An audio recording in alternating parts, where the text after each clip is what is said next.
up, ladies and gentlemen? Welcome to Beansworthy Entertainment.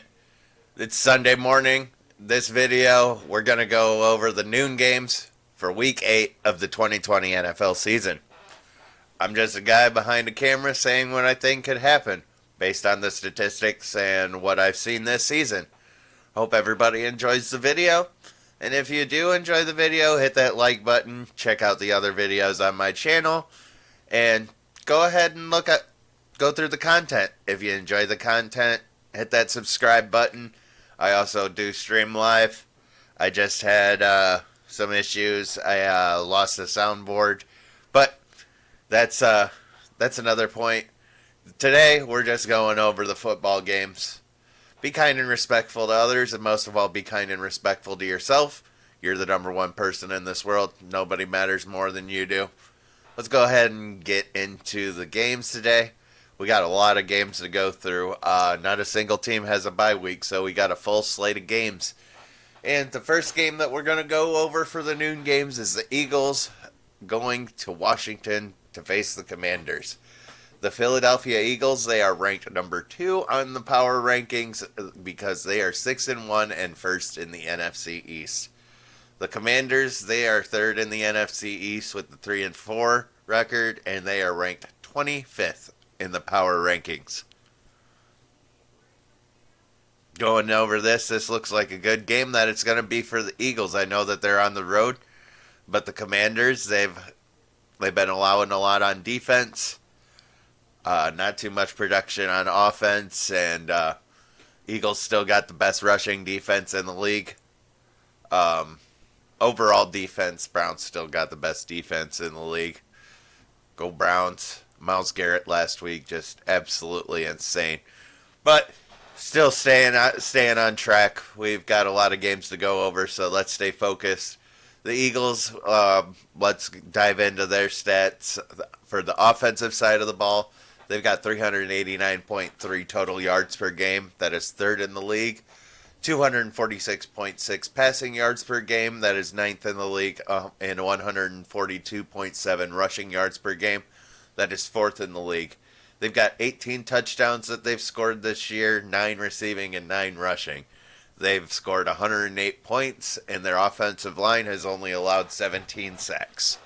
Over on the Commanders side, they have 297.9 total yards per game. That's about 100 yards less per game than the Eagles have got. They are ranked 22nd in the league when it comes to that category. They've got 211.7 passing yards per game. That is 19th in the league. And 86.1 rushing yards per game. That is 26th in the league.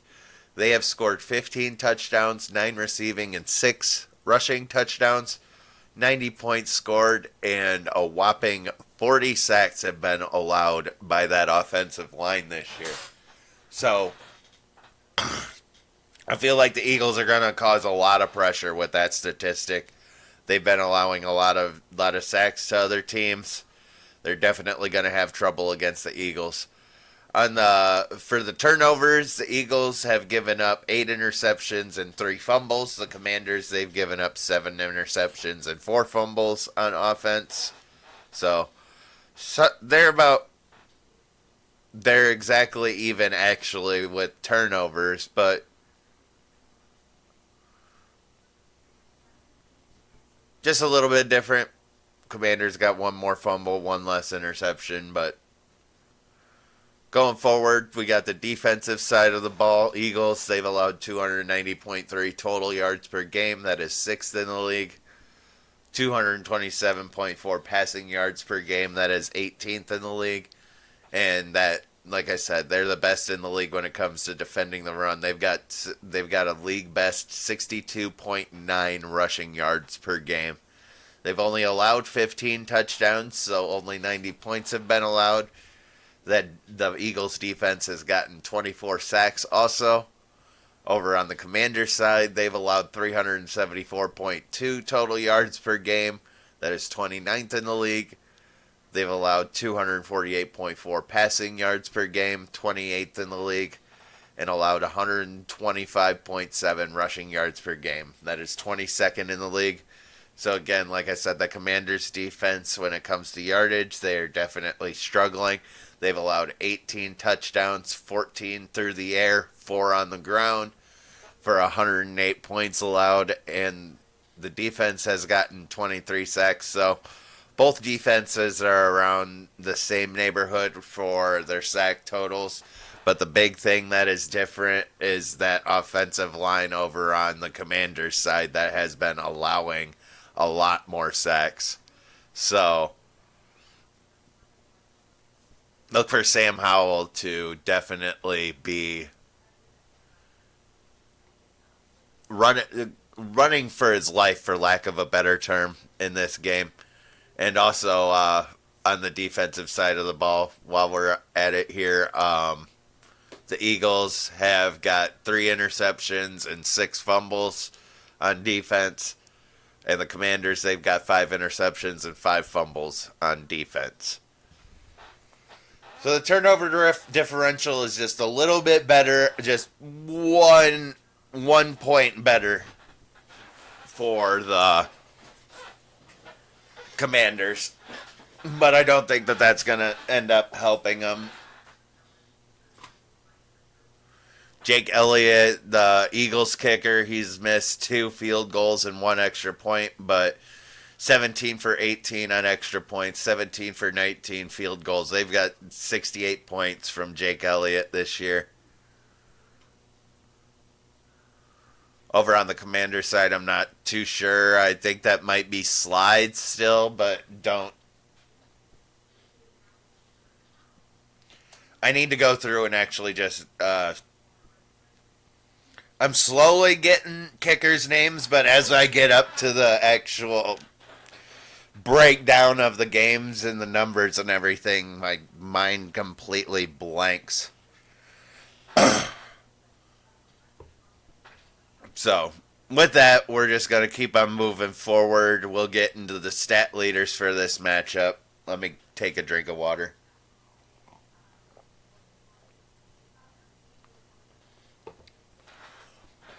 But yeah, the stat leaders in this matchup on the Eagles side, we got Jalen Hurts, DeAndre Swift, and A.J. Brown. For the Commanders, we got Sam Howell, Brian Robinson Jr., and Terry McLaurin. Quarterbacks, Jalen Hurts has 164 completions on 244 attempts, 1,821 yards. 9 touchdowns, but he does have those 8 interceptions, so that's a little bit alarming. That might be the reason why they're having some difficulties. And I know that sometimes they can be dropped passes or tipped passes that can end up being interceptions. But either way, the ratio, at least they're scoring and they're still winning games. I'm just going to leave it at that. Sam Howell, he's got 167 completions on 256 attempts, 1,749 yards, 9 touchdowns as well, and 7 interceptions. So both these two quarterbacks are actually very similar. Sam Howell's just 75 yards shy of what Jalen Hurts has. Sam Howell has more completions on more attempts. So, little column A, little column B, take it how you want it. But those two stat lines are incredibly close. The only difference is, again, that offensive line. The Commanders are letting defenses get to Sam Howell. So, get that locked up, and I'm pretty sure that the Commanders, they're already doing somewhat decent comparative to what I think people thought they were going to do this year. Moving on to the running backs, we got DeAndre Swift that has 101 carries for 514 yards and 2 touchdowns. Brian Robinson, he's got 85 carries for 325 yards and 4 touchdowns. In the receivers, A.J. Brown has 52 catches for 809 yards and 3 touchdowns. Terry, he's got 37 catches for 432 yards and 1 touchdown. Going over the schedules, and the Eagles, we know, like I said, they're 6-1. The one loss that they had was against the Jets, where it seemed like they just couldn't get the ball going in the second half. They did good, and then all of a sudden the defense just stopped, and the Jets were able to do what they wanted to. But the Patriots, Vikings, Buccaneers, Commanders, Rams, and Dolphins are all teams that they've won against. I'd say that's a pretty decent. Take a note also that they got the 3-point victory over the Commanders at home earlier in the year. So this is the second time that these guys have seen each other. We're seeing that a lot more of that. We're getting towards that halfway point of the year. We're going to start seeing if there's any teams that actually move players. The trade deadline is this weekend. It's just a waiting game, and we'll see. Over on the Washington side, their schedule, they beat the Cardinals and the Broncos and the Falcons, but they've lost to the Bills, the Eagles, the Bears, and the Giants. So, questionable losses. That Bears loss and that Giants loss. I know the Bears loss came to Justin Fields and DJ Moore going absolutely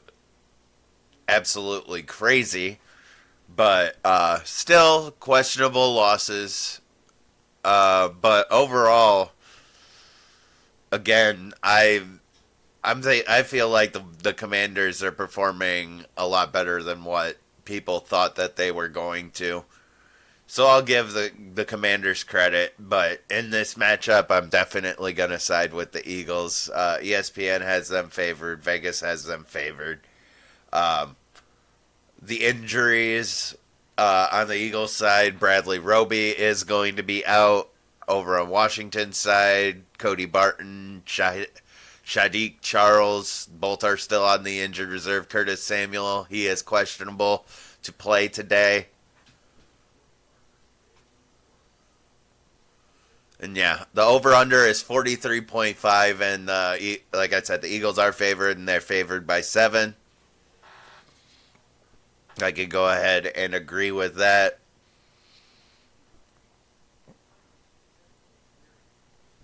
The way this Eagles defense is, though, and the way they can get to the quarterback, I feel like it's going to be a terrible day for Sam Howell, though, unfortunately. And I'm just going to take the Eagles. I'm going to take the under, and we're going to go with like 24-13. Actually, 27. Lock in 27-13. I'm going to lock in 27-13. Eagles win this one. Let's move on to the next game. Again, we've got a lot of games to go through. And that was just one game. The next game, we've got the Atlanta Falcons going to Tennessee to take on the Titans. And the Falcons, they're coming in at number 16 on the list, 4-3, and they're first in the NFC South.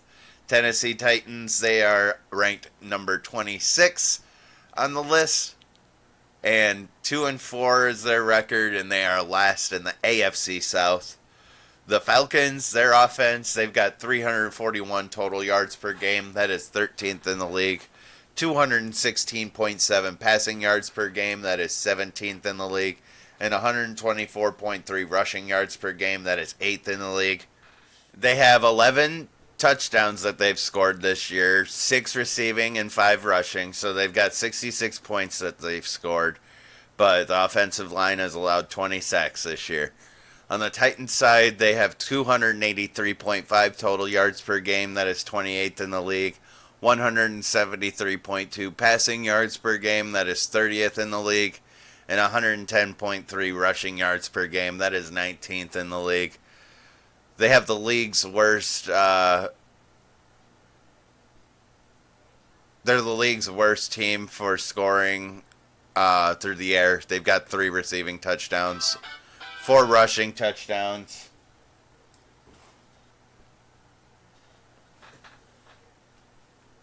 So, the Titans have scored 42 points. 23 sacks have been allowed by that offensive line. So, they're about the same. Turnover-wise, The Falcons have given up 6 interceptions and 7 fumbles. The Titans, they've given up 6 interceptions, but they've only given up 1 fumble. On the defensive side of the ball, the Falcons have allowed 285.4 total yards per game. That's only 3rd in the league. Allowed 190.1 passing yards per game. That is 7th in the league. And allowed 95.3 rushing yards per game. That is 8th in the league. They've allowed 12 touchdowns, and most of them have been through the air. They've allowed 11 receiving touchdowns and only 1 rushing touchdown. That is the league's best. That is a league best, Sorry. I'm going to keep it in. 72 points have been allowed by the Falcons defense. They've only gotten 13 sacks. So, a little bit more pressure to the quarterback would probably do them better. But, I mean, sacks really aren't a telltale of whether or not they're exactly getting to the quarterback. That just means that they're actually getting the quarterback down. Titans side of the ball, they have allowed 339 total yards per game on defense. That is 17th in the league. They've allowed 237 passing yards per game. That is 22nd in the league. And allowed 102 rushing yards per game. That's 14th in the league. They've allowed 9 touchdowns altogether, 6 receiving and 3 rushing. 54 points have been allowed for the Titans defense, and the defense has 15 sacks. Turnover-wise on defense, the Falcons have 4 interceptions and 2 fumbles, and the Titans have 2 interceptions and 3 fumbles. So the turnover differential, the Titans are a lot better, and ESPN has the Titans favored. Vegas has the Falcons favored. So we got a little bit of a toss-up. Well, let's get into the stat leaders for the Falcons. We got Desmond Ridder, Bijan Robinson, and Drake London. Titans, we got Tannehill, Derrick Henry, and DeAndre Hopkins. In the quarterbacks, Desmond Ridder, he's got 149 completions on 228 attempts. 1,630 yards, 6 touchdowns, and 6 interceptions. He's having a roller coaster year, but Desmond Ridder has shown signs that he can be a capable quarterback. Tannehill, Tannehill has 98 completions on 158 attempts, 1,128 yards, 2 touchdowns, and 6 interceptions. He's definitely having a tough year, to say the least. Running back wise, Bijan Robinson, he's got 81 carries for 404 yards, still trying to get that first rushing touchdown of his career. Unfortunately, he didn't feel good last week, so he wasn't in. There's speculation on other things that were factors as well, but I'm not gonna really comment too much on that. Are we glitching out? Yeah, I'm not going to make any comment on that, but Derrick Henry, he's got 98 carries for 425 yards and 3 touchdowns. Drake London has 32 catches on 383 yards and 2 touchdowns. And DeAndre Hopkins, he's got 27 catches for 376 yards, and he does not have a touchdown yet. Again, league's worst. They're through 6 games and still only have 3 receiving touchdowns. It's just looking really tough over there. Special teams wise, both kickers are about the same. Actually, I stand corrected because the Falcons have Younghoe Koo, who has missed 1 extra point and 1 field goal. Tennessee, I forget who they've got, but their kickers 8 for 8 and 16 for 16, so 100%, 56 points for the Titans kicker. And looking at the schedules, the Falcons, they beat the Panthers, Packers, Texans, and Buccaneers. They've lost to the Lions, Jaguars, and Commanders. So a couple of losses that aren't necessarily surprising. So I'd say that the season's going about as planned for the Falcons as it could be. Over on the Titans side, they've beat the Chargers and the Bengals. Those are the 2 wins that they've got. They've lost to the Saints, Browns, Colts, and Ravens. Again, I didn't really expect anything to come out of Tennessee this year anyway. Derrick Henry is getting old and he's on his way out. Tannehill.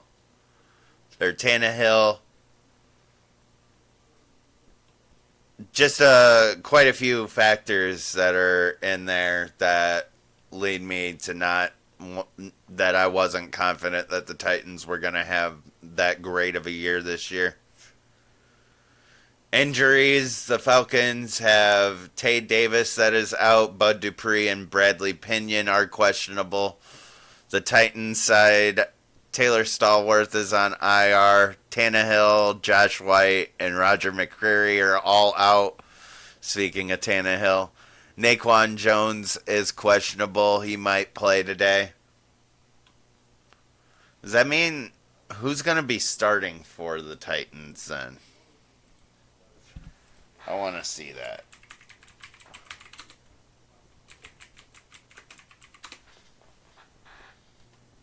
Oh yeah, that's right. They picked up Will Levis, so Will Levis will be getting the start.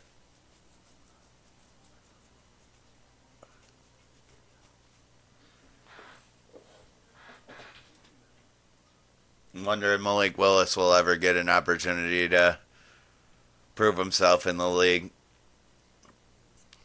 But for this game, I'm going to go with the Falcons on this one. The over-under is 35. I'm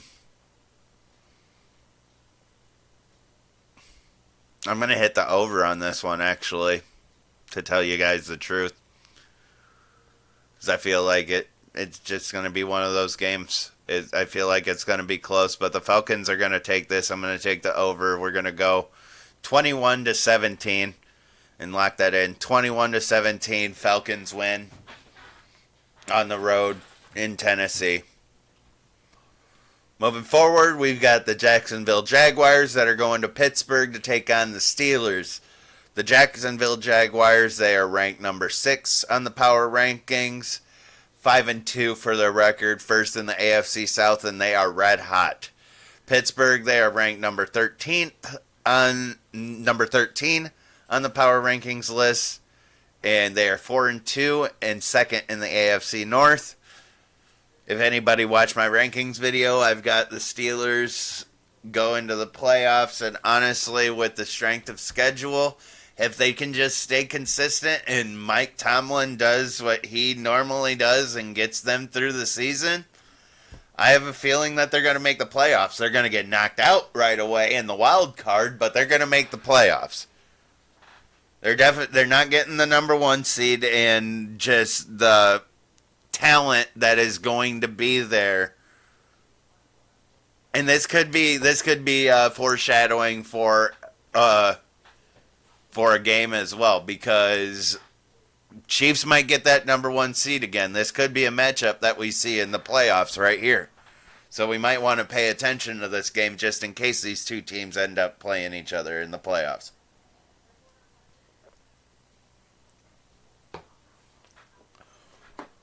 And that's going to seem hilarious that I had to apologize to a buddy because he was saying that the Steelers are trash, and I kind of made an argument, but if you look at the yardage, they aren't good.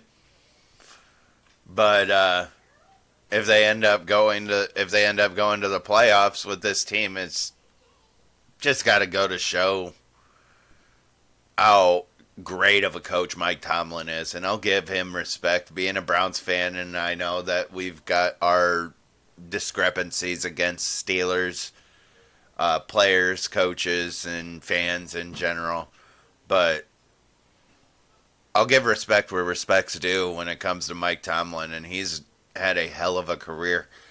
Moving on, let's get into the numbers. And the Jaguars on offense, they've got 336.3 total yards per game. That is 14th in the league. They've also got 222.9 passing yards per game. That is 14th in the league.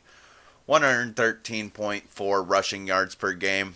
That is 13th in the league. And they've scored 17 touchdowns. They've got 8 receiving and 9 rushing touchdowns, 102 points scored, and that offensive line's only allowed 16 sacks. So pretty much anything underneath 20 at this point in the season, I'm going to consider good good production for an offensive line.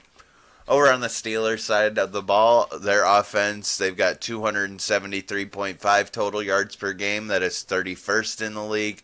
192.2 passing yards per game. That is 25th in the league. And 81.3 rushing yards per game. That is 28th in the league. They have only scored 8 touchdowns this year, 5 receiving and 3 rushing. 48 points have only been scored by this offense. And they've got the same amount of sacks allowed. They've allowed 16 sacks. So the offensive line is doing all right. But just the production, I feel like their turnover differential is where we're going to end up being here with how the Steelers have found their success this year.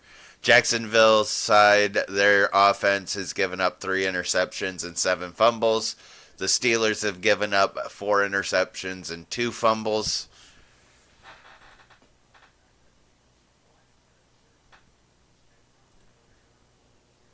Sorry, guys, I just got a message that came up on my computer.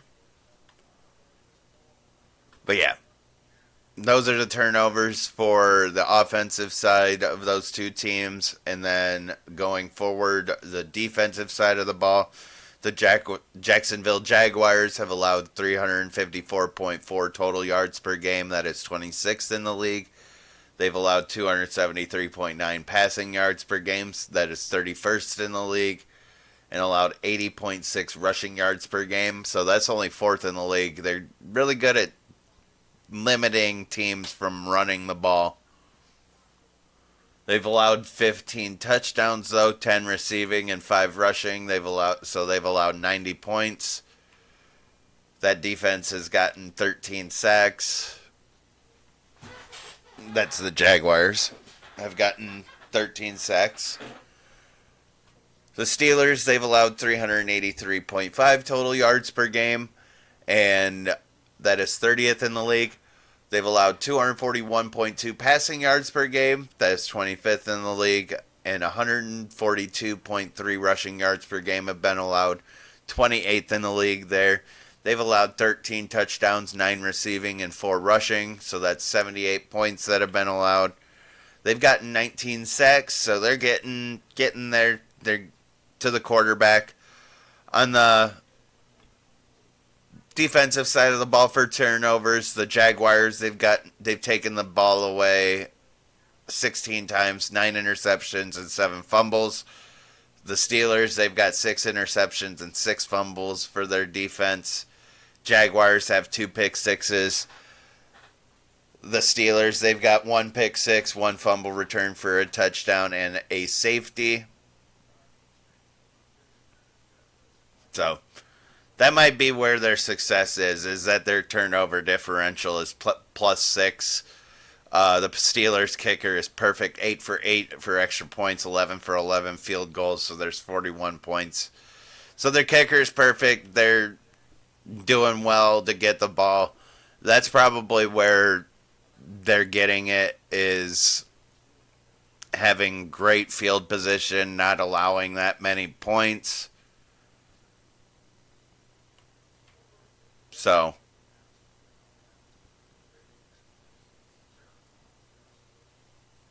over on the Jaguars side, their kicker 18 for 18 on extra points, 13 for 15 field goals. That's 57 points that they have gotten off of the leg of the Jaguars kicker. And looking at the schedule of the Jags, they beat the Colts, and then they lost to the Chiefs and Texans, and they've been like I said, they've been red hot. They beat the Falcons, Bills, Colts, and Saints, and that Saints defense is doing work this year. they're no slouches at all when it comes to the defensive side of the ball over down there in New Orleans. Over on the Steelers side, they've lost to the Niners and the Texans, but they've won against the Browns, Raiders, Ravens, and Rams. A lot of R teams in there. Oh, let's go through the stat leaders also for these teams. The Jaguars, they've got Trevor Lawrence, Travis Etienne Jr., and Christian Kirk. The Steelers, they've got Kenny Pickett, Najee Harris, and George Pickens. And the quarterbacks, we got Trevor Lawrence, that's 161 completions on 239 attempts, 1,643 yards, 8 touchdowns, and 3 interceptions. Love to see that stat line. That is a great stat line for this point in the season. Nothing too spectacular, but they're getting the job done. Kenny Pickett, he's got 112 completions on 184 attempts, 1,257 yards, 5 touchdowns and 4 interceptions for him. And the running backs, Travis Etienne, we've got 127 carries for 504 yards and 7 touchdowns. Najee Harris has 77 carries for 300 yards and 1 touchdown. In receivers, Christian Kirk, he's got 39 catches for 474 yards and 3 touchdowns. And George Pickens, he's got 27 catches for 500 yards and 2 touchdowns. Injuries, the Jaguars, we got Gregory Jr., who's on the IR, but Trevor Lawrence, Walker Little, Tyson Campbell, Andre Sisco, they are all questionable. We'll see how that goes today in their pregame warm-ups on if they play or not. On the Steelers side, they still don't have Cameron Hayward. He's on IR. Levi Wallace, James Pierre, and Joey Porter are all questionable, so that secondary is going to be thin if those guys do not start. ESPN's got the Jaguars favored, and also Vegas has the Jaguars favored. The over-under is 40.5. And the Jaguars are favored by 2. I'm going to agree that the Jaguars win on this one. And since we got a lot of games going on, I do have to apologize again about being a little unorthodox, if it would be with today's video. But I had 3 big events for Halloween. That was this weekend, and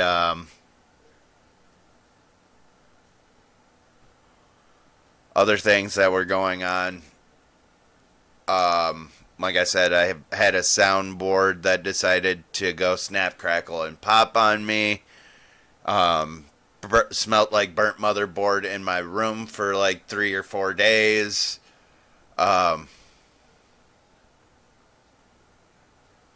Laptop decided to start acting weird, so I had to switch over to the PC, and that's the reason why things look a little bit different over on this side.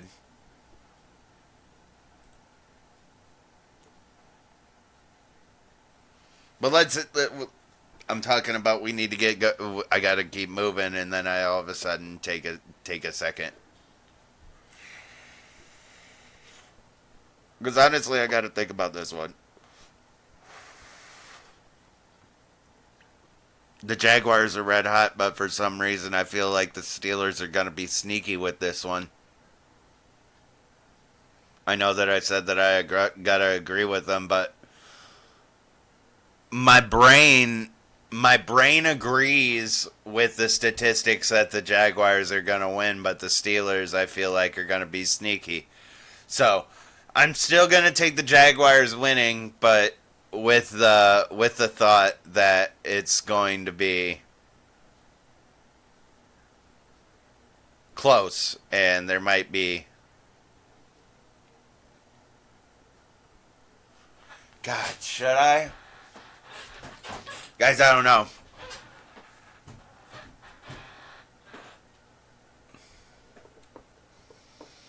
Game number 3, and we're already locked up like this. That over-under is 40.5 too, so I'm like sitting there and I'm wondering if it's going to be...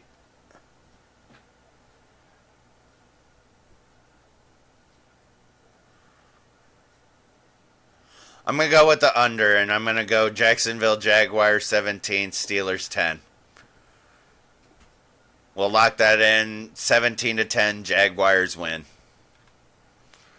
And then moving forward, we got the New York Jets that are facing the New York Giants at MetLife Stadium. New York Jets, they are ranked number 14 in the power rankings with a 3-3 record. They are third in the AFC East. Giants, they are number 30 on the power ranking list with a record of 2-5 and last in the NFC East. The Jets offense has 277 total yards per game. That is 30th in the league. 159.5 passing yards per game. That is the worst, bottom of the barrel of the league for their passing offense. 117.5 rushing yards per game. That is 12th in the league, so at least they're running the ball well. They've gotten 7 touchdowns this year, scored 42 points, and their offensive line has allowed 20 sacks, so they're right there on that line of 20 sacks. The Giants offense, they've got 278.4 total yards per game. That is 29th in the league. 178.6 passing yards per game. That is 29th in the league. And 99.9 rushing yards per game. 21st in the league. The Giants have also only scored 7 touchdowns, 4 receiving and 3 rushing, 42 points. But the big difference maker here is that the Giants' offensive line has allowed 37 sacks. Daniel Jones is still out as well. So we're going to see another week of Tyrod Taylor. Turnover-wise, the Jets have given up 5 interceptions and 3 fumbles. The Giants have given up 6 interceptions and 4 fumbles. Defensively, the Jets, they have allowed 351.8 total yards per game. That is 24th in the league. And they've allowed 216.7 passing yards per game. That is 15th in the league. And 135.2 rushing yards per game have been allowed. That is 26th in the league. They've allowed 10 touchdowns, 8 receiving, and 2 rushing touchdowns. So that's 60 points that they've allowed this year. They've gotten 13 sacks on the defensive side of the ball. The Giants, they've allowed 351.4 total yards per game. That is 23rd in the league. And they've allowed 214.1 passing yards per game. That is 14th in the league. And 173.3 rushing yards per game have been allowed by the Giants. That is 27th in the league. They've allowed 18 touchdowns, so they've given up a lot of points. And they've only gotten 11 sacks on the Giants for the Giants defense. Turnover-wise, the Jets have 8 interceptions and 5 fumbles. And the Giants have 4 interceptions and 2 fumbles on defense. The Jets have 2 safeties and 1 fumble return for a touchdown. And the Giants have 1 pick six. The stat leaders in this matchup for the Jets, we got Zach Wilson, Breece Hall, and Garrett Wilson. The Giants have Daniel Jones, again, who is out still, Saquon Barkley, and Darren Waller. The quarterbacks, Zach Wilson, he's got 110 completions for 182 attempts, 1,097 yards, 4 touchdowns and 5 interceptions for Zach. Daniel Jones, he's got 104 completions, 151 attempts, 884 yards, 2 touchdowns and 6 interceptions. He was not having that good of a season going into it. And I did my tier list, and these guys, they extended Daniel Jones, and it just immediately performance went downhill. It's alarming, and I don't like seeing it. I don't think anybody really necessarily likes to see that. But moving on to the running back, we got running backs. We got Breece Hall, who has 66 carries for 426 yards and 2 touchdowns. Saquon Barkley has 74 carries for 284 yards and 1 touchdown. The receivers, Garrett Wilson, he has 32 catches for 369 yards and 2 touchdowns. Had to look in a little bit. Darren Waller has 35 catches and 380 yards for 1 touchdown. Thank God Darren Waller ended up in New York. I don't know who else would be catching the ball out there.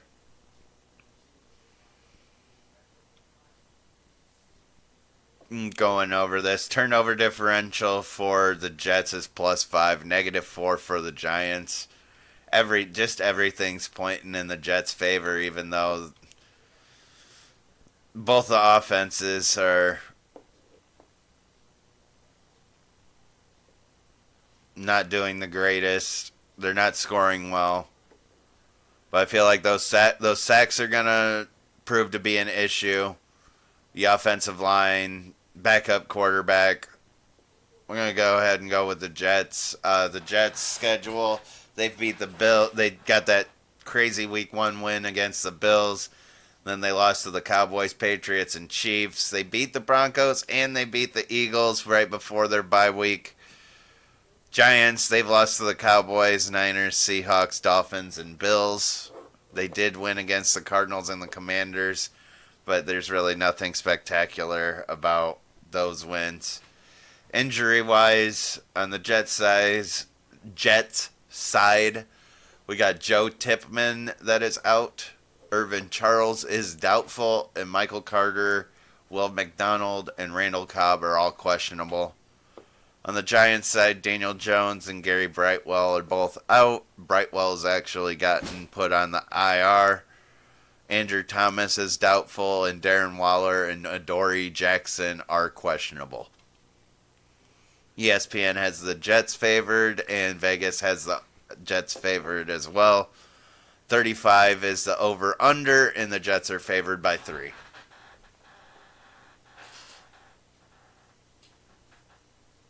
I'll go ahead and I am going. Yeah, I'm gonna take that under. I'm gonna take that under, and we're gonna go Jets 21, Giants 10. Let's lock that in. Jets 21, Giants 10. Taking that under. Now it's a long shot with them winning by that much, but we will see. Go ahead and take a break for a second, and I'm going to be right back. All right, and we're back, and we're going to keep this going. We got the New England Patriots that are going to Miami to take on the Dolphins. And the Patriots, they are ranked number 28 on the power rankings with a 2-5 record. They are last in the AFC East. And the Dolphins, they are ranked number 5 on the power rankings list, a 5-2 record, and first in the AFC East. The Patriots offense, they've got 294.3 total yards per game. That is 25th in the league. They've also got 208.9 passing yards per game. That is 21st in the league. 85.4 rushing yards per game. That is 27th in the league. They've scored 11 touchdowns, 7 receiving, and 4 rushing. So they've got 66 points that they've scored. And the offensive line has only allowed 15 sacks. On the Dolphins side, we've got the league best offense. We've got 462.3 total yards per game, 300 passing yards per game, 162.3 rushing yards per game, 31 touchdowns scored, 16 receiving, and 15 rushing. Every single category, league leading, 186 points have been scored, and they've only allowed 10 sacks. So that offensive line's doing great for Tua. The turnovers, the Patriots have given up 7 interceptions and 5 fumbles, and the Dolphins have given up 7 interceptions and 3 fumbles. Going to the defense, the Patriots, they've allowed 311.3 total yards per game. That is number 9 in the league. They've allowed 210.6 passing yards per game. That is 12th in the league. And allowed 100.7 rushing yards per game. That is 13th in the league. They have allowed 14 touchdowns, 8 receiving, and 6 rushing. That's 84 points that they've allowed. And the Patriots got 13 sacks on defense. Miami, they've allowed 345.3 total yards per game. That is 14th in the league. 233 passing yards per game have been allowed. That is 10th in the league. And they've allowed 112.3 rushing yards per game. And that is 23rd in the league. The Miami Dolphins defense has allowed 19 touchdowns. So it's a little bit alarming how much the Dolphins have been letting teams score on them. 114 points have been allowed by the defense. They've got 24 sacks. And turnover-wise, the Patriots defense has 3 interceptions and 2 fumbles. The Dolphins defense has 3 interceptions and 4 fumbles. So the Dolphins have a little bit better of a turnover differential, but their turnover differential is still in the negative. They're allowing a lot of points. Patriots have 1 safety. Dolphins have a pick 6. The Patriots kicker on extra points is perfect, but for field goals is only 8 for 12. 33 points for them. The Dolphins kicker has only missed 1 extra point, 2 field goals, and 48 points from them. The stat leaders, the Patriots have Mac Jones, Ramondre Stevenson, and Kendrick Bourne. The Dolphins, they've got Tua Tagovailoa, Raheem Mostert, and Tyreek Hill. And the quarterbacks, we got Mac Jones that's got 154 completions on 231 attempts, 1,480 yards, 7 touchdowns and 7 interceptions. Tua, he's 163 completions on 229 attempts, 2,092 yards, 15 touchdowns and 6 interceptions for him.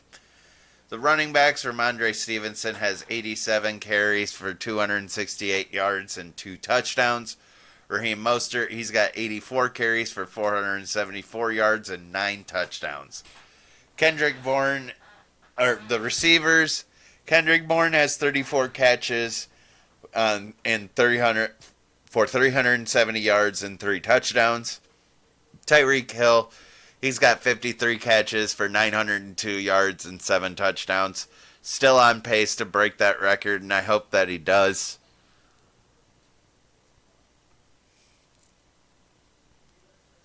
This is honestly just a landslide. In my brain, landslide would be the term of a game that's just terribly in the favor of one team. And yes, it's the Dolphins. ESPN has the Dolphins winning. Vegas has the Dolphins winning. The over-under is 47. Dolphins are favored by 8.5. As Patriots, they've only beat the Jets. They did beat the Bills last week. That was a crazy game, but goes into the narrative of, are these teams doing good against the Bills, or are the Bills just doing bad? And I'm still convinced that it's the Bills not being bad, but inconsistent.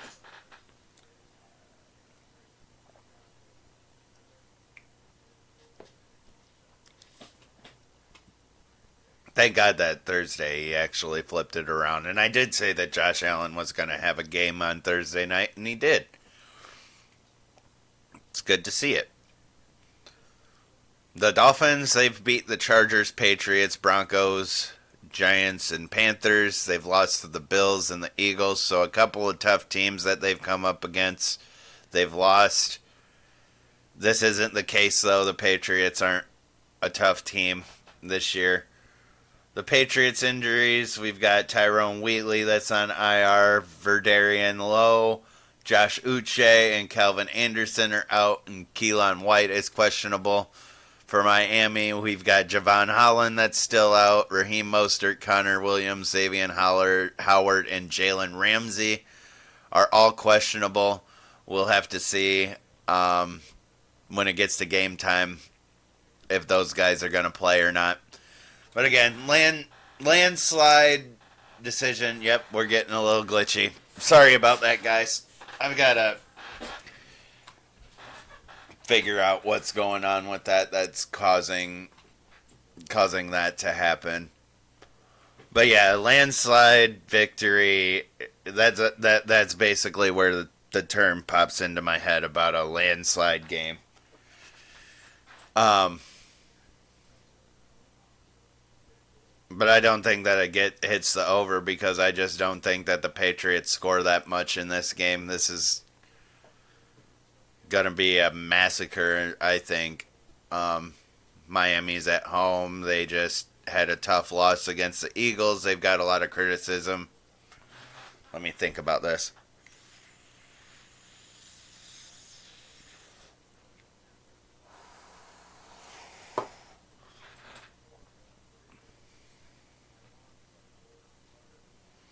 Actually, I will take the over.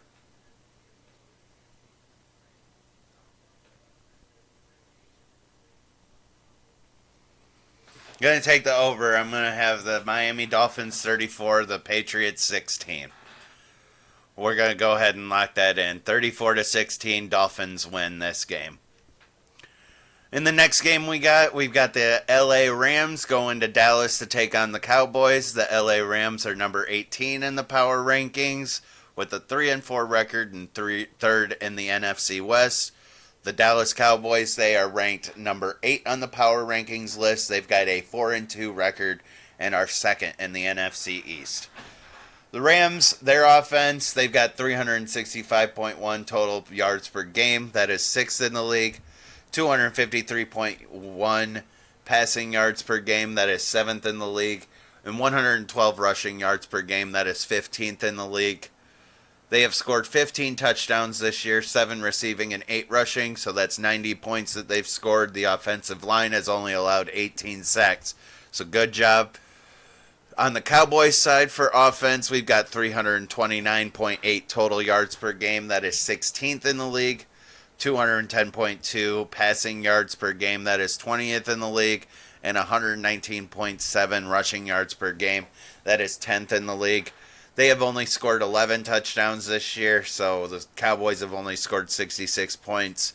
And the offensive line has only allowed 15 sacks. Turnover-wise, the Rams have given up 6 interceptions and 1 fumble. The Cowboys have given up 4 interceptions and 2 fumbles. So both teams on the offensive side are about even for turnovers. Going to the defensive side of the ball, the Rams, they have allowed 326 total yards per game. That is 13th in the league. They've allowed 209 passing yards per game. That is 11th in the league. And they've allowed 117 rushing yards per game. That is 20th in the league. They've allowed 13 touchdowns this year. Only 4 receiving touchdowns and 9 rushing touchdowns. So only 78 points have been allowed this year. The Rams defense has only got 12 sacks.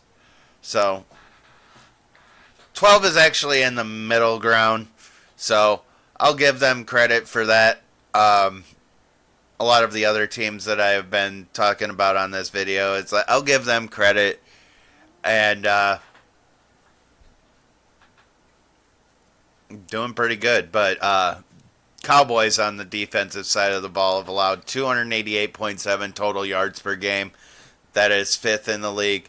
And allowed 177 passing yards per game. That's 3rd in the league. They've allowed 111.7 rushing yards per game. That is 18th in the league. And they've allowed 12 touchdowns, 8 receiving and 4 rushing. So they've only allowed 72 points. And the Cowboys defense has 16 sacks.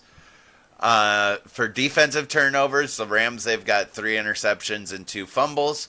The Cowboys, they've got 8 interceptions and 4 fumbles. So a massive difference in the turnover differential between these two teams. LA is -2. Cowboys are +6. The Cowboys have 1 fumble return touchdown and 2 pick sixes. LA Rams don't have any defensive touchdowns. The stat leaders for this matchup, the Rams, we've got Matt Stafford, Kyren Williams, and Puka Nacua. On the Cowboys side, we got Dak Prescott and Tony Pollard. Dak Prescott, Tony Pollard, and CeeDee Lamb. Tripping over my words. My bad, guys. For the quarterbacks, Matt Stafford has 153 completions on 256 attempts, 1,908 yards, 7 touchdowns, and 6 interceptions for him. Dak has 132 completions on 190 attempts, 1,333 yards, 6 touchdowns, and 4 interceptions for him. The running backs, we got Kyren Williams that has 87 carries for 456 yards and 6 touchdowns. Tony Pollard has 96 carries for 370 yards and 2 touchdowns. The receivers, we got Puka Nacua that is 58 catches for 752 yards and 2 touchdowns. He still continues to amaze. He's doing amazing this season. CeeDee Lamb, he's got 34 catches for 475 yards and 1 touchdown. Schedule-wise, the Rams, they beat the Seahawks, Colts, and Cardinals, but they've lost to the 49ers, Bengals, Eagles, and Steelers. So, looking at that schedule and knowing how the Rams have played this year, it makes sense.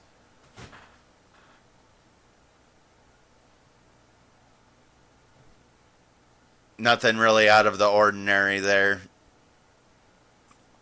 Over on the Cowboys side, you got the Giants, Jets, Patriots, and Chargers that they've beat, and they've lost to the Cardinals and 49ers. Only thing questionable there was the loss to the Cardinals. They just lost Trayvon Diggs, though. Putting in a new guy into the secondary.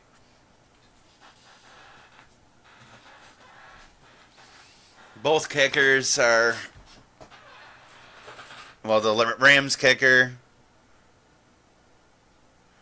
12 for 13 extra points, 17 for 23 field goals, and 63 points off of his leg. On the Cowboys side, 12 for 13 extra points, 16 for 16 field goals. So he hasn't missed a field goal yet. 60 points over there. In the injuries, the Rams have Hunter Long on IR, Rob Havenstein, Ernest Jones, and Ben Skowronek are questionable. The Cowboys, Trevon Diggs is still on IR, and Tyron Smith is questionable for today's game. ESPN has the Cowboys favored, and so does Vegas. The over-under is 45.5, and the Cowboys are favored by 7. And since the Cowboys are at home, I'm going to go ahead and agree with that.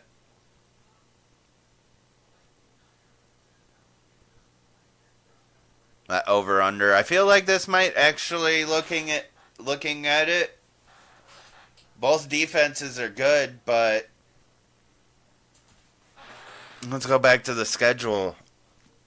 We had Daniel Jones, Zach Wilson,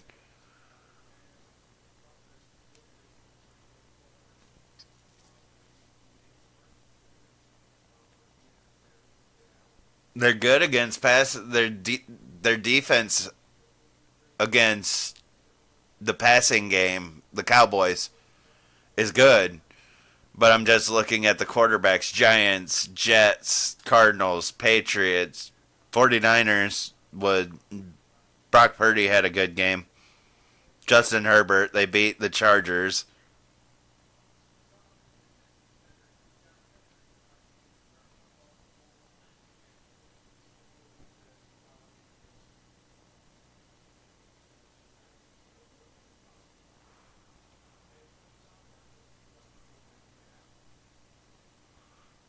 I'm going to go ahead and hit the over on this one, actually. I'm going to go with Cowboys 31. Cowboys 31 and the Rams 27. Lock that in. 31-27. Cowboys win this one at home. And should just have a couple more left. We got 3 more games. This next one, we've got the New Orleans Saints that are going to Indianapolis to take on the Colts.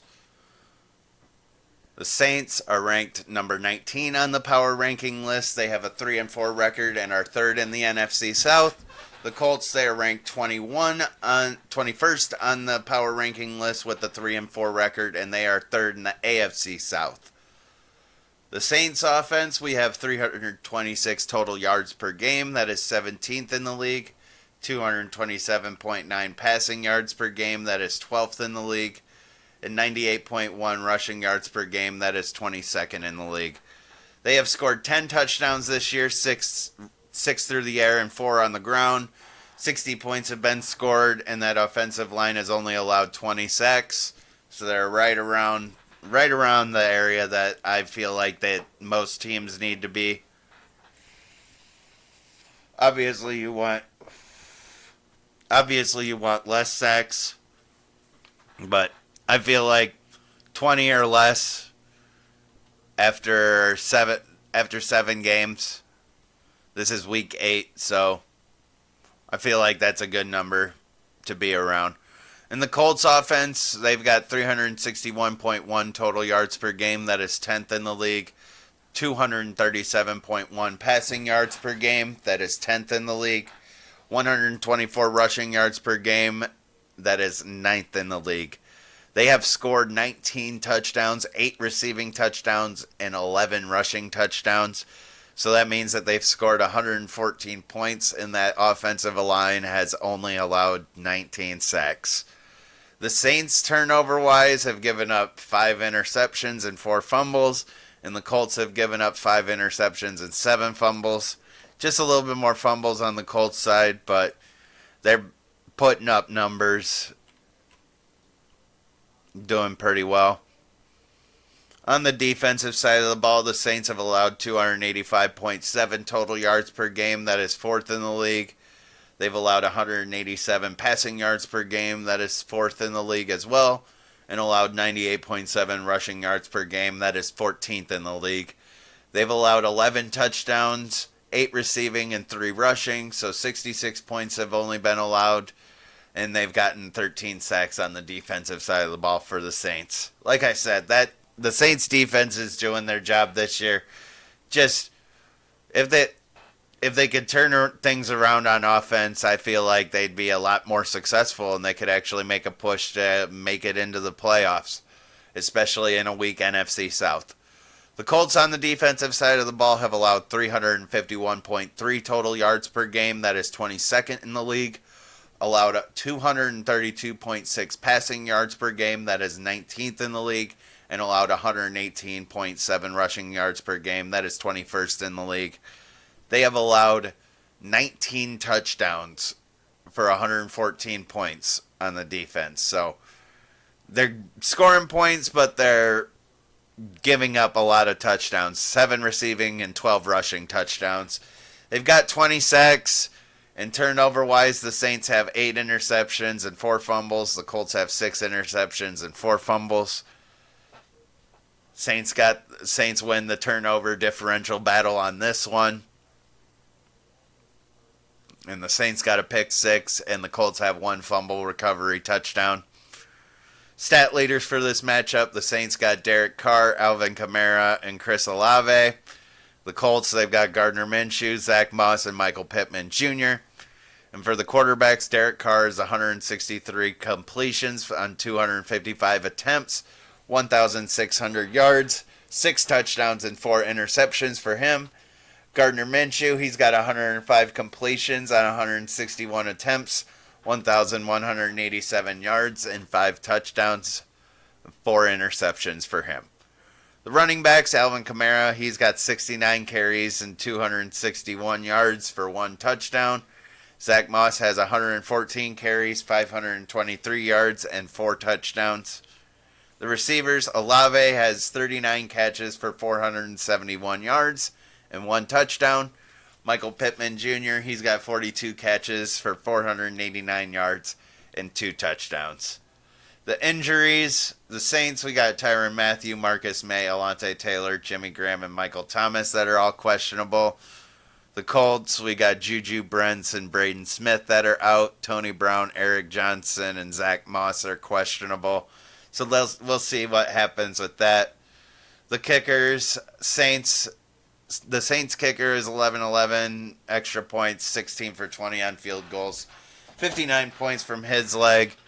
And the Colts kicker, 18 for 18 on extra points and 12 for 14 for field goals, 54 points from his leg.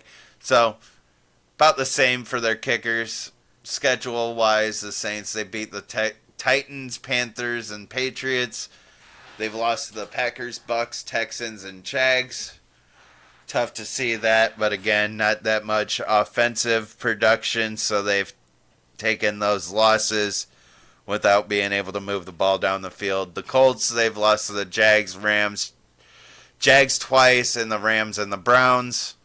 Unfortunately, last week they took that late game-winning drive from P.J. Walker to the chin. Questionable flags, but I'll take the win. I'm a Browns fan. Ain't nothing that I'm going to do about it. But the Colts, they beat the Texans, Ravens, and the Titans.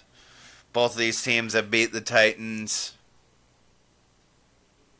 Not that really means anything. The Titans aren't anything spectacular this year.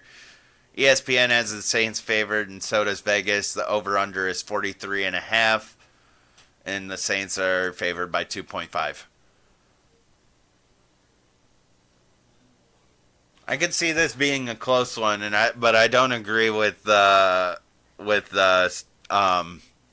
prediction on the Saints winning. I know the Saints have a good defense, but Colts are at home. They're good at running the ball. Feel like this is going to be a close one, and I'm going to go ahead and take the under on this one. Yeah, 43.5.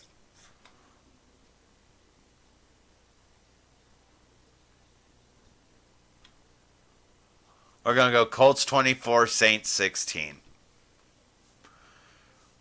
A little bit of a close one, but I feel like the Colts got this one. I'm going to go against Vegas. But yeah, go ahead and lock that in. 24-16, Colts win. Take that under. And two more games left. We've got the Texans and the Panthers next. Houston Texans go to Carolina, and the Houston Texans are number 15 on the power rankings with a 3-3 record, second in the AFC South. Carolina Panthers are dead last on the power rankings list because they are 0-6, the last remaining winless team, and they are last in the NFC South. The Texans offense, we've got 347.3 total yards per game. That is 12th in the league. 258.5 passing yards per game. That is 5th in the league. But 88.8 rushing yards per game. That is 25th in the league. They've got 11 touchdowns that they've scored. 10 receiving touchdowns, but only 1 rushing touchdown. That's 66 points that they've scored. And only 13 sacks have been allowed. So that is great. The Panthers offense, they've got 294.7 total yards per game. That is 24th in the league. 196.7 passing yards per game. That is 24th in the league. 98 rushing yards per game. That is 24th in the league as well. And they've scored 10 touchdowns, 8 receiving and 2 rushing. So they've scored 60 points and allowed 19 sacks. Turnover-wise, the Texans, C.J. Stroud's doing great. He's only gotten 1 interception, and there's only 2 fumbles. And on the Panthers side for turnovers, there's 4 interceptions given up and 4 fumbles that they have allowed the other team to get. And there's something that's also special about this game that I'm going to be paying attention to because Bryce Young and C.J. Stroud are childhood friends. And they played against each other in high school. I just read a whole entire story last night on this and then watched a video on it this morning. But literally, they took on college and then they got to the pros. This is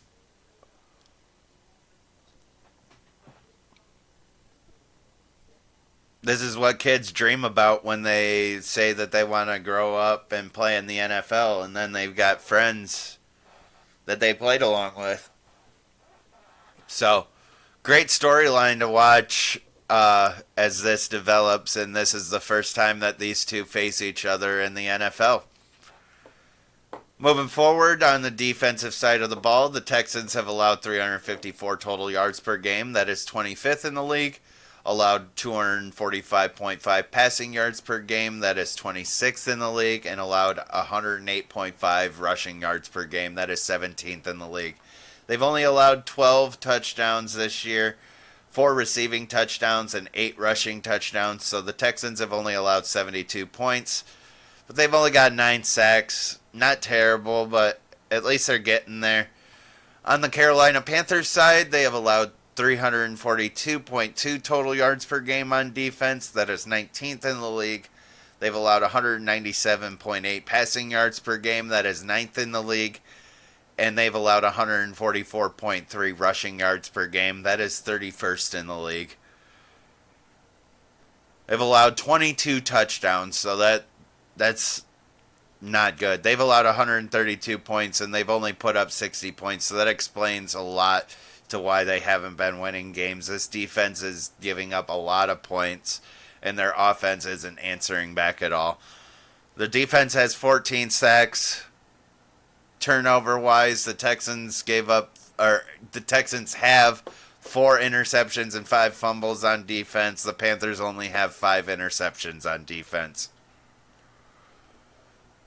The stat leaders for the matchup, we've got C.J. Stroud, Dameon Pierce, and Nico Collins on the Texans side, Bryce Young, Chuba Hubbard, and Adam Thielen on the Panthers side. And for the quarterback, C.J. Stroud, he's 127 completions on 213 attempts, 1,660 yards, 9 touchdowns, and only that 1 interception. So he's having a great rookie season. The Texans aren't doing anything immaculate, but I like the uphill. I like where that team is going, and C.J. Stroud coming in there and being absolutely brilliant at the quarterback position. It's great to see. And Bryce Young on the other side, he's not slouching at all either, but C.J. Stroud, in my opinion, takes the cake for rookie quarterbacks this year. But Bryce Young, he's got 115 completions on 182 attempts, 967 yards, 6 touchdowns, and 4 interceptions. And then for the running backs, we got Dameon Pierce that has 97 carries for 281 yards and 1 touchdown. Chuba Hubbard has 54 carries for 242 yards and 1 touchdown. Receiving, we got Nico Collins that has 29 catches for 547 yards and 3 touchdowns. Adam Thielen, he's got 49 catches for 509 yards and 4 touchdowns. So, pretty good stats there. Rushing could be better for Carolina, but there's a lot of things that could be better for Carolina. That defense is just giving up too much. Schedule-wise,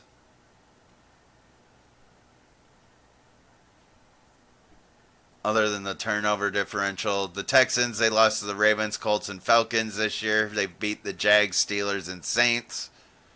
And Carolina, they've played the Falcons, Saints, Seahawks, Vikings, Lions, and Dolphins. Still no win yet. And injuries, we got Robert Woods, Brevin Jordan, and Sheldon Rankins on the Texans side that are out. Titus Howard and Xavier Hutchinson are questionable. And on the Panthers side, we got Laviska Shenault and Von Bell that are out. Brian Burns, Frankie Louisville, and Xavier Woods are questionable, so we'll pay attention to that. ESPN has the Texans favored, and Vegas has the over-under at 43.5. with the Texans favored by 3.5. And I think the Texans are gonna come through with a win today.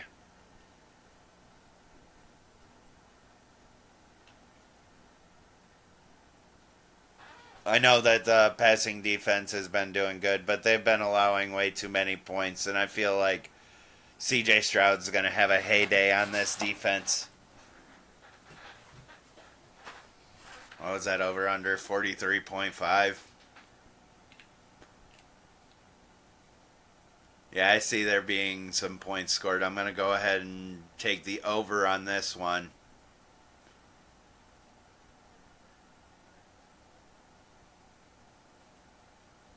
We're going to go 34 Texans, 24 Panthers with the over. I know that's a bold prediction, but I feel like these two quarterbacks playing against each other, I feel like the scoreboard might get lit up. Might look like a college game a little bit. But yeah, 34-24, lock that in. Texans win. Let's move on to the last game that we got for these noon games. We've got the Minnesota Vikings going to Green Bay. Green Bay to take on the Packers in this ever so glorious shit heap of a battle of the NFC North that we've got this year. Thank God the Vikings took that embarrassing loss against the Ravens, but take one on the chin and learn from it. But we got the Vikings that are ranked number 20 on the power ranking list with the 3-4 record and second in the NFC North. The Packers are number 23 on the power ranking list with the 2-4 record and third in the NFC North. Offensively, the Vikings have 354.9 total yards per game. That is 11th in the league. 280 passing yards per game. That is third in the league. Not having Justin Jefferson there did not slow them down at all, actually. Love to see it. 74.9 rushing yards per game, though. That is 30th in the league.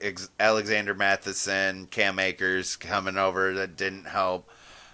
They don't have any rushing touchdowns over there, but they've got 16 receiving touchdowns from the Vikings. Everything's over the air in Minnesota. 96 points have been scored and only 15 sacks have been allowed by that offensive line. And then over on the Packers side for the offense, we got 289.8 total yards per game. That is 26th in the league. 199 passing yards per game. That is 23rd in the league. And 90.8 rushing yards per game. That is 24th in the league. They have only gotten 14 touchdowns this year. 84 points scored and 10 sacks have been allowed by that offensive line. So the offensive line in Green Bay is still doing great. Protection is not the issue. It's just more of a Jordan Love decision-making question at this point. But turnover-wise, the Vikings have 5 interceptions they've given up and 9 fumbles that they've lost. The Packers, they've given up 7 interceptions.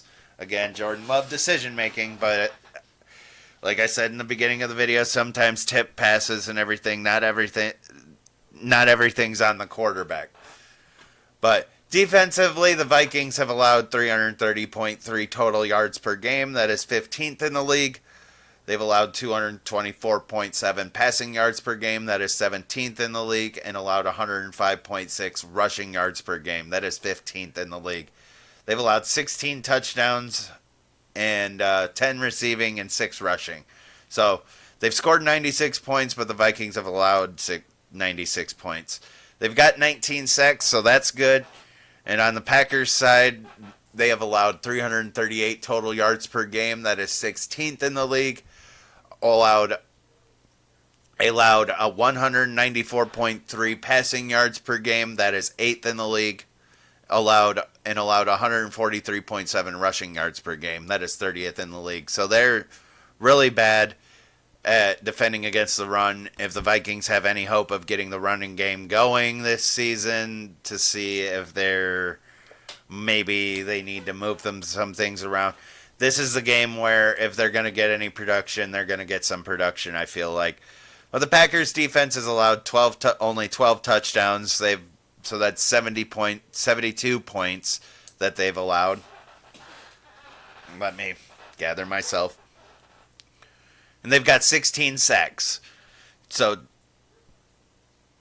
pretty good in that department. Turnover-wise, the Vikings have 5 interceptions and 4 fumbles. And the Packers, they've got 4 interceptions and 1 fumble. The Vikings got 2 fumble return touchdowns, and the Packers have 1 pick six. Both turnover differentials are in the negative. The stat leaders for this matchup, we've got the Vikings with Kirk Cousins, Alexander Mattison, and Justin Jefferson still leads the team after being out for a couple of weeks. The Packers, they've got Jordan Love, A.J. Dillon, and Romeo Doubs. For the quarterbacks, Kirk Cousins has 193 completions on 280 attempts, 2,057 yards, 16 touchdowns, and 5 interceptions. So, great stat line there. Gotta love it. Kirk Cousins doing his thing. Jordan Love, though, 111 completions for 193 attempts, 1,263 yards, 10 touchdowns, and 7 interceptions. For him, could be better, but also could be worse. Rushing-wise, we've got Alexander Mattison that has 90 carries for 359 yards. And again, the Vikings have no rushing touchdowns whatsoever. A.J. Dillon, he has 79 carries for 255 yards and 1 touchdown. Justin Jefferson, he went out with 36 catches, 571 yards, and 3 touchdowns. Romeo Doubs, he's got 23 catches, 258 yards, and 4 touchdowns. So, I'm fortunate that they don't have Justin Jefferson anymore, but we'll see how it goes. It just doesn't... Kirk Cousins still proves that he is a competent quarterback. I absolutely love it. Injury-wise, we got Jalen Naylor on the Vikings side that's on IR. Brian Asamoah and Kene Nwangwu is out. Ezra Cleveland is questionable. His names are going to get to me. On the Packers side, Eric Stokes is on IR. Josh Myers, Luke Musgrave, Jair Alexander, and Devondre Campbell. Those 4 guys are questionable, so we'll go ahead and look out for those guys. Both kickers are doing average, 16 for 18, extra points, 9 for 11 field goals for the Vikings, who have Greg Joseph, I think, still. And then the Packers, they're 12 for 12 extra points, 8 for 9 field goals, 36 points. This one is interesting because ESPN has the Vikings favored and Vegas has the under at 41.5, but the line is even. No, neither team is favored. So this one's just a toss-up, even though I'm going to give it to the Vikings on this one.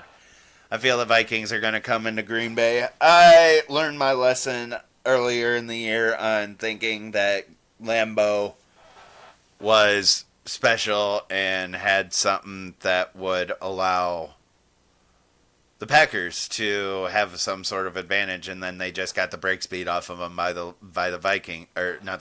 Lions last time. So, not going to do that again. We're going to go with the Vikings, but I'm going to go with the under. I feel like this is going to be a mid-level game.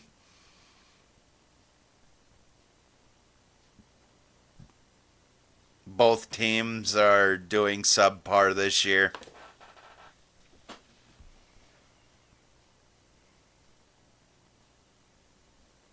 Oh yeah, the over-under is 41.5. I'm going to go Vikings 24, Packers 10. Go ahead and lock that in, 24-10. Vikings win over the Packers. And just double check, yep, that is the last noon game. So, thank you guys for watching. Make sure to pay attention for the afternoon games as well. Hope everyone enjoyed the video. Again, hit that like button if you did. If you had fun watching, also check out the other content that I have on my channel. If you enjoy the content, hit the subscribe button and get notified whenever I post my videos, whenever I go live for my streams for video games. Hope everybody has a good day and enjoys the games. Let's see how my predictions go this week. be kind and respectful to others, and most of all, be kind and respectful to yourself. You're the number one person in this world. Nobody matters more than you do. See you guys next time. Thank you guys.